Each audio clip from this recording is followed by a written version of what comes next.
আমরা রোদে কি বলবো, মানে এত রোদ না, মানে গায়ের রং এমনি তো কালো, তার মধ্যে আরও কালো হয়ে যাচ্ছি। তো আমার পাশে যে আসবে একটু ফর্সা মতো, তো একটু ফর্সা ফর্সা লাগছে।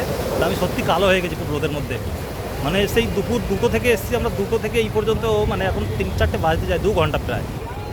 মানে এত সুন্দর লাগছে জায়গাটা, মানে যেতে ইচ্ছা করছে না ছেড়ে এখান থেকে। কিন্তু রোদ আছে, গরম ভাবটা সেরকম নেই, যেহেতু সমুদ্রের পাশে আছি তো মানে ভালো, বেশ ওয়েদারটা খুব সুন্দর। বলো তোমার কি বক্তব্য আছে, কেমন লাগছে তোমার? মানে খুবই ভালো লাগছে। এসে মনে হচ্ছে ফের আর একবার আসতে হবে। এত সুন্দর ভিউটা, এত সুন্দর লাগছে। আর সামনে মানে এত সুন্দর, মানে সাগর মতো ঢেউ, এত সুন্দর মনেই হবে না যে গরমের সময় এসেছি।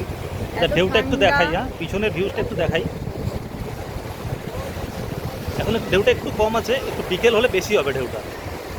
তো আপাতত ঠিক আছে, অসুবিধা নেই, নেক্সট টাইম আবার দেখানো হবে।